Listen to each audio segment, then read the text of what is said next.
दोस्तों नमस्कार, जय हिंद। स्वागत है दोस्तों आपका SGI competition classes YouTube channel पे। दोस्तों आज हम आपके सामने हाजिर हुए हैं एक जबरदस्त इंफॉर्मेशन को लेके।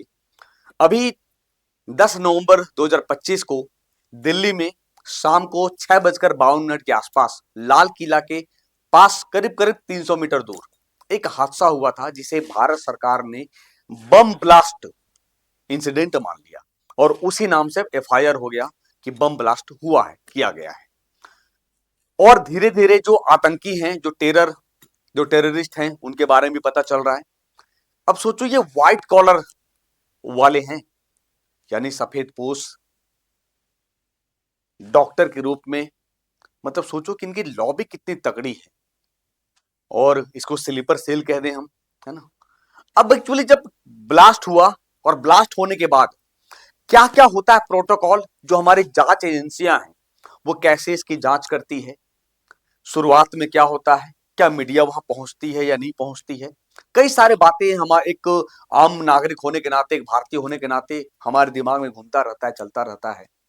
और ये एक दुखद है कि जिन जिन परिवारों ने अपनों को खोया, उनके साथ हमारी सहानुभूति है, क्योंकि देखो जो चले जाते हैं उनकी भरपाई तो किया नहीं जा सकता है ना। लेकिन फिर हमारे गृह मंत्री, प्रधानमंत्री ने कहा है कि जो हम ऑपरेशन सिंदूर हुआ था, जो हमने दंड दिया था उन आतंकियों को, इस बार फिर से दंड दिया जाएगा और वो याद रखेंगे कि हमने ये जुर्रत कैसे की है। दोस्तों आज हम बात करने वाले हैं कि किसी ब्लास्ट के बाद कैसे काम करती है हमारे सुरक्षा एजेंसियां, चाहे वो एनआईए हो या दिल्ली पुलिस जो आगे बढ़कर कदम बढ़ा रही है, काम कर रही है। क्या होता है सुरक्षा प्रोटोकॉल शुरू से आखिर तक, आइए समझते हैं कि किसी भी धमाके के बाद कैसे सुरक्षा एजेंसियां धमाके की जांच करती है ना। आप देख पा रहे हो दोस्तों, ये एनआईए है ना। तो दिल्ली में लाल किला के मेट्रो स्टेशन के पास कार में बड़ा धमाका हुआ, जिसमें अभी तक करीब करीब 13 लोगों की मौत हो गई दोस्तों, 14 लोग घायल हुए। प्रशासन इस हमले के पीछे की जांच कर रहा है और पता लगा रहा है कि इस हमले के पीछे की साजिश क्या थी।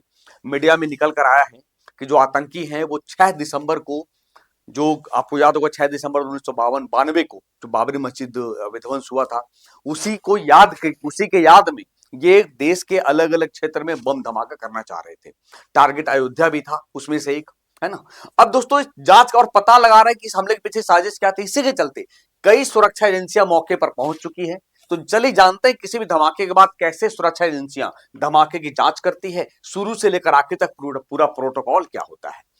तो धमाके की सूचना मिलते ही सबसे पहले स्थानीय पुलिस जाएंगी वहां, फायर ब्रिगेड और एम्बुलेंस टीम मौके पर पहुंचती है ना। जहां भी इस तरह का घटना घटता हो, भगवान करे कि ऐसी घटना दोबारा ना घटे, मतलब फिर भी उनका पहला लक्ष्य होता है कि लोगों की जान बचाना और आग पर काबू पाना। चारों ओर धुआं, घायल और मलबा फैला होता है। सबसे पहले क्षेत्र को सील कर लिया जाता है, प्रोटेक्टेड एरिया, है ना, प्रोविटेड एरिया के रूप में, ताकि कोई बाहरी व्यक्ति या मीडिया अंदर ना घुस सके और सबूतों से छेड़छाड़ ना हो। मेडिकल टीमें मौके पर घायलों की ट्रायज करती है, यानी किसे तुरंत अस्पताल भेजना है, किसे वहीं प्राथमिक इलाज देना है। इसी दौरान आसपास की इमारतों को भी खाली करवाया जाता है दोस्तों, ताकि किसी और विस्फोट या गिरावट का खतरा ना हो, क्योंकि विस्फोट हुआ है तो हो सकता है कोई मकान पर उसका असर पड़ा हो, दीवारें कमजोर हुई हो, है ना। ये पहला चरण है। दूसरा चरण जांच और फॉरेंसिक प्रोसेस है। जब बचाव कार्य चल रहा होता है तब सुरक्षा एजेंसी और ईओडी यानी एक्सप्लोसिव ऑर्डिनेंस डिस्पोजल, जो बम निरोधक दस्ता है, जो बम को डिफ्यूज करना जानता है, यूनिट्स घटनास्थल की हर इंच स्कैन करती है। सोचो, यह देखने के लिए कहीं और कोई सेकेंडरी डिवाइस तो नहीं लगी है।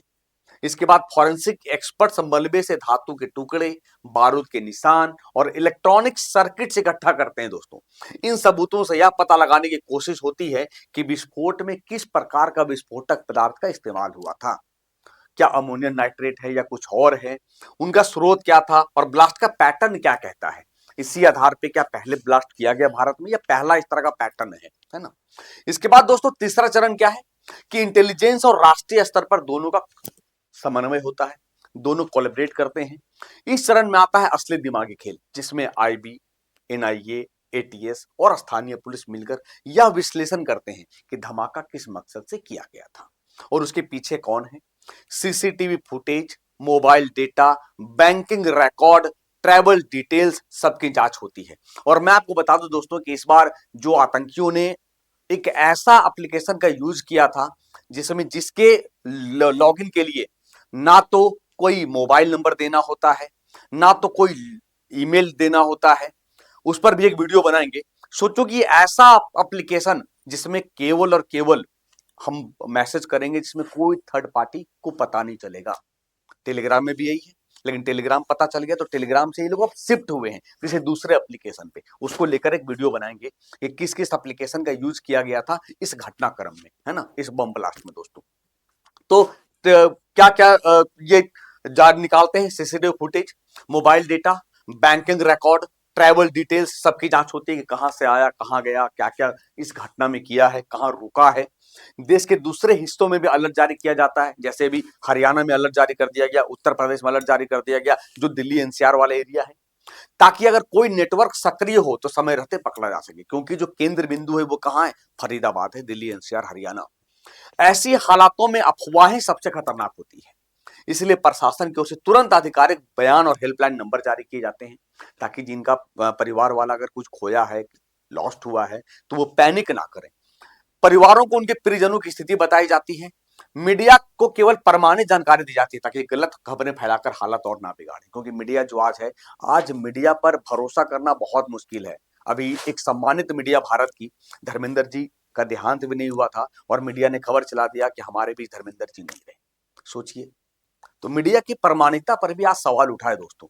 और खासकर जो इतने यूट्यूबर बने हैं, इतने यूट्यूबर आए हैं, तो उन यूट्यूबर के जरिए आप ये देखो ना कि ऐसी खबरें निकल कर आ रही है जो सही है नहीं है, कोई पुष्टि नहीं है, फिर भी खबर चल रहा है, जैसे धर्मेंद्र जी के केस में हुआ था, है ना। तो ये था दोस्तों आज का सेशन, कि हमने आपसे ये चर्चा किया कि जब भी इस तरह के घटना घटते हैं तो शुरू से आखिर तक क्या होता है, सुरक्षा प्रोटोकॉल, सुरक्षा एजेंसियां क्या क्या करती है। जानकारी अच्छी लगी हो तो लाइक करके जाना, शेयर करना अपने दोस्तों के साथ, ताकि उनको भी पता चले। चैनल पे नए हैं, चैनल को सब्सक्राइब करिएगा ताकि आपको ऐसी जानकारी मिल सके SGI competition classes YouTube channel पे। मिलते हैं दोस्तों नए सेशन में, तब तक के लिए अपना ख्याल रखिए। थैंक यू, शुक्रिया, जय हिंद।